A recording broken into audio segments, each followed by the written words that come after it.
안녕하십니까? 이번 시간에는 물류비라는 게 무엇인가?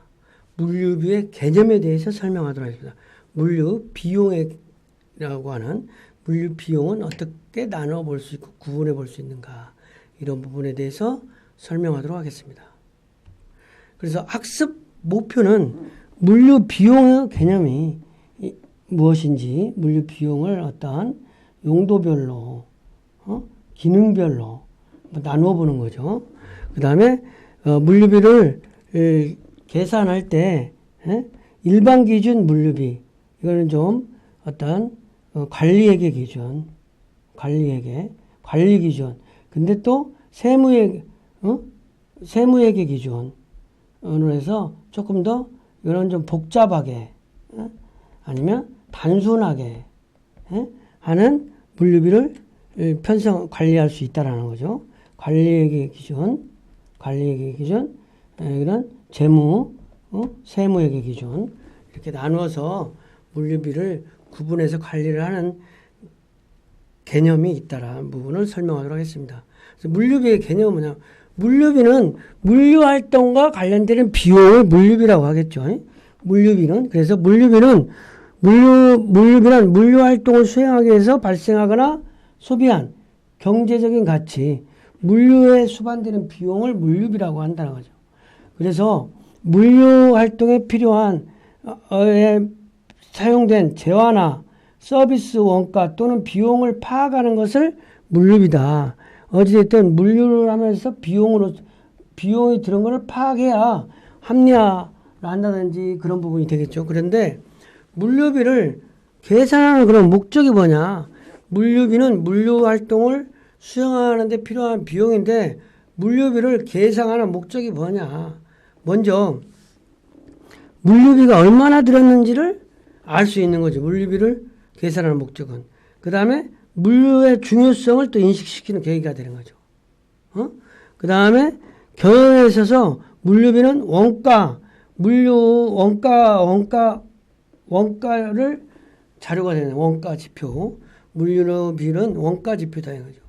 그 다음에 또 이런 물류비를 계산해야 물류 예산, 내년에 예산 편성한다든지 그리고 또 물류에 필요한 돈을 집행했는데 작년에 물류비로 50억을 썼는데 분석을 해보니까 2024년에는 55억이다 예산이. 그런데 집행 내역을 보니까 어떤 부분은 좀 절감할 수 있겠다. 이런 부분을 예산 통제 수단으로 쓴다는 거죠. 그래서 물류의 기본 계획을 설정하고 업적 평가에 필요한 정보를 제공해 준다는 거죠. 그 다음에 가격 계산에 필요한 물류 비용 자료를 제공하는 거죠. 물류도 원가니까 원가로서 물류다. 그래서 물류비라고 하는 것은 물류 활동에 수반되는 비용을 물류비라고 한다. 근데 물류비를 계산하는 목적은 이러한 목적이 있다는 거고, 물류관리의 필요성과 물류비를 산정하는 데 목적을 조금 더 좀 일목요연하게 한번 좀 정리하면, 물류비 산정 목적은 물류의 규모를 파악해보는 거야. 그래서 제품 가격 결정에 원가에서 몇 %나 되는지, 그 다음에 가격 계산이나 원가 관리에 필요한 정보를 제공해 준다는 거죠. 물류비를 관리함으로써. 그 다음에 물류 예산을 편성하고 통제하고, 물류 기본 계획을 설정하고 업적 평가에 필요한 자료. 그래서 과다한 지출은 없었는지, 재고비에 과다한 건 없었는지, 이런 것을 있다면 얼마나 줄일 것인지, 이런 것들을 파악하기 위해서 물류비를 산정하는 목적이 되는 것이라는 거죠. 그래서 물류비는 물류활동을 화폐 가치로 파악해서 물류의 중요성을 조직 내부라든지 외부에도 인식시키고, 물류 관련 인건비 및 문제점을 파악하여 효율적인 방향이 무엇인지 경영에 반영도 하고, 기업 활동의 프로세스 연관된 물류 관련 비용을 파악해서 프로세스를 개선하기도 하고, 고객 니즈 대응을 통해서 고객 만족 서비스를 향상. 그래서 새벽 배송을 한다든지 총알 배송을 한다든지 이런 부분을 물류비를 계산을 통해서 이러한 부분에 반영을 한다는 거죠. 일반 기준 물류비는 뭐냐?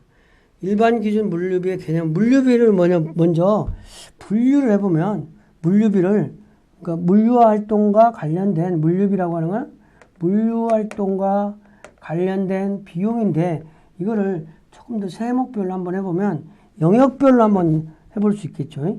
영역별 상품을 제조해서 고객에게 갈 때까지.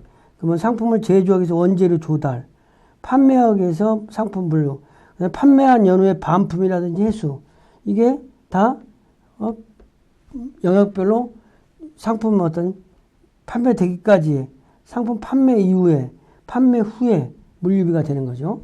그래서 또 기능별로는 물류는 또 운송, 보관, 포장, 하역 이런 업무가 있으니까 이러한 업무 기능별로 물류비를 분류해서 파악해 볼 수도 있잖아요. 또 지급 형태별로는 자가물류비, 위탁물류비. 자가물류라고 하는 것은 2PL이라고 그러고 3PL은 이제 제3자에게 위탁하는 거. 물류를 제3자에게 아웃소싱하는 거. 이거를 3PL이라고 한다. 이건 뭐 2PL, 3PL은 또 나중에 좀 여러 가지로 좀 더 깊게 조사를 해볼 수가 있는데 지급 형태별로 이렇게 물류비를 분류하는 방법이 있을 수 있다는 거죠. 또 세목별로는 물류와 활동에 활용이 되는 재료비, 물류의 노무비는 또 물류의 경비는 어떻게, 이자 비용은 어떤 거다는 건지. 그리고 조업도별로는 뭐 판매가 되든 안 되든 고정적으로 나가는 물류비가 있다든지, 예, 수반에서 변동하는 물류비가 있다든지, 변동비.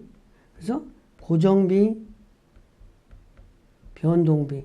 이렇게 구분해서 물류비를 파악해 보다든지. 그래서 물류비라고 하는 건 물류 활동에 수반되는 비용인데, 그거를 좀 나누어서 좀 세목조목을 보니까 이렇게 영역별로도 나눠 볼 수가 있고, 기능별로도 나눠 볼 수가 있고, 지급 형태별, 세목별, 조업도별로 나눠 볼 수가 있다는 거죠. 그런데 이제 이런 부분은 어찌됐든 기능별로 주로 하고 영역별로 물류비를 나눠 본다든지, 근데 어떤 목적에 의해서 조금씩 달라지겠죠. 그래서 간이 기준과 일반 기준이라는 게 있다, 또 물류비가. 그래서 일반 기준이라고 하는 거는 뭐냐? 일반 기준은 좀 복잡하게 물류비를 산출하는 거죠. 상세하게. 그래서 물류비를 상세하고 원천적으로 계산하는 방식으로 원가 계산 관점에서 보면 관리 위주로 물류비로 계산 기준을 말하는 거고, 간이 기준은 조금 더 단순한 방법으로, 간단하게 추산한 방법으로 재무회계, 어떤 비용을 정산하는 방식이라는 거죠. 이거는 관리하는 방식. 그래서 일반 기준은 조금 복잡한 방식. 그래서 간이 기준은 단순한 방식. 그래서 이걸 관리회계 방식, 재무회계 방식 이렇게 나누는데, 기본 관점은 일반 관리회계는 인력, 자금, 시설 등의 계획 통제에 유용하게 하기 위해서. 근데 간이 방식은 손익 상태와 재무 상태, 단순하게 재무 상태를 파악하기 위해서. 계산 방식은 일반 기준은 좀 복잡하게 영역별이라든지 기능별, 관리 항목별로 구분해서 발생 비용을 짓게 하는데, 간이 기준은 비용 항목 중에서 물류 활동에 소비된 비용을 물류비로 그냥 추산해 버린다는 거죠. 그러니까 이거는 일반 기준은 복잡하게, 이건 단순하게 손익에 필요하게. 그래서 장점은 물류 활동 계산안과 계산 항목을 보다 명확하게 파악이 가능하고, 단점은 계산이 좀 복잡하다. 그런데 간이 기준은 장점은 전담 조직이나 전문 지식이 부족해도 계산이 가능하고, 근데 단점은 뭐냐? 상세한 물류비 파악이 곤란해서 업무 개선이라든지 이런 부분에 활용하는데 어려움이 있을 수 있는 거죠. 그죠? 그래서 학습 내용을 좀 정리하면, 물류 관리비가 필요한데 물류 관리비를 산정 관리하는 목적은 뭐냐? 물류비라고 하는 것은 물류 활동과 관련되는 비용인데, 이거를 계산하는 목적이 뭐냐. 첫 번째는 물류 규모를 파악하는 거다. 우리 물류가 어느 정도 규모가 있는지. 그래서 이거는 제품 가격에도 영향을 미치는 거죠. 그 다음에 가격의 계산이라든지 원가 관리에 필요한 정보를 제공해 주는 거죠. 물류비를 포함으로써 채산성 분석, 앞으로 남고 뒤로 미치지 않도록. 그 다음에 세 번째는 물류비 예산 및 통제를 위한 원가 자료. 올해 얼마만큼의 물류비가 있었기 때문에 내년에는 얼마의 물류비가 필요하다. 이런 것이 나올 수 있다는 거죠. 예산표에서. 그 다음에 예산 통제, 물류비를 비용을 구분해서 보니까 어떤 비용은 없어도 된다라든지 있어도 된다는 이런 부분. 그 다음에 물류의 기본 계획을 설정하고 업적 평가에 필요한 정보 제공을 한다. 그래서 물류비, 운송비를 과다 지출을 줄일 수 있는 물류비 효율화를 하기 위해서 물류비를 산정 관리하는 것이라는 거죠. 특히 물류 활동을 화폐 가치로 파악하다 보니까 물류의 중요성을 인식시키는 계기가 되고 인건비 및 문제점을 파악할 수도 있죠. 물류비를 파악하다 보면. 그 다음에 기업 활동 프로세스에 연관된 물류 관련 비용을 파악하고 고객 니즈를 통한 고객 만족 서비스를 향상시킬 수 있는 거죠. 그래서 어찌됐든 물류 관리의 필요성과 비용을 산정하는 건데 비용 산정하는 방법이 두 가지 방법이 있다. 이 부분은 좀 이야기를 해야 되는데 간이 기준 방식과 일반 기준 방식이 있다는 거죠. 일반 기준 방식은 관리회계 방식이다. 간이 기준 방식은 재무회계 방식이다. 이건 복잡한 방식이다. 단순한 방식이다. 그래서 일반 관리 기준으로 물류비를 파악하는 것은 인력, 자금, 시설 등의 계획 통제에 필요한 회계 정보의 작성 목적이다. 계산은 간이 기준은 손익 상태와 재무 상태를 파악하려고 하는 것이다.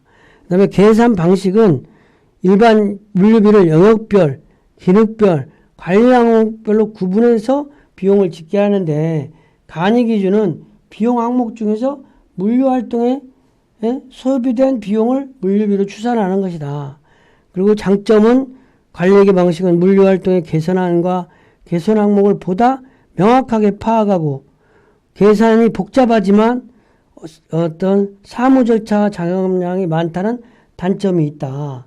근데 간이 기준 방식은 장점은 전담 조직이나 전문가 없어도 계산이 가능한 반면 업무 평가나 개선에 별 도움이 안 된다. 이렇게 볼 수 있는 거죠. 그래서 물류비는 물류 활동과 관련된 비용으로서 어찌됐든 물류비를 산정하는데 중요한 목적이 있다고 할 수 있겠습니다. 이번 시간 강의를 마치겠습니다.